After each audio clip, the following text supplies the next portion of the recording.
So good noon guys. So repair na po tayo welding machine guys.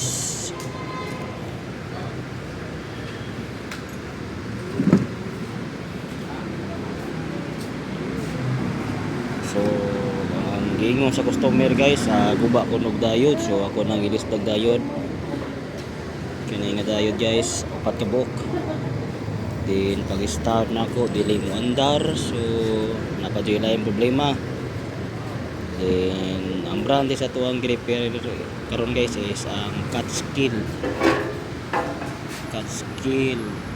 welding machines. So 300 amperes.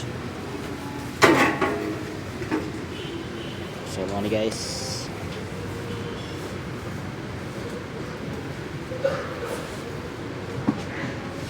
so wala gyud sa mandar guys pag tuan ako guys pag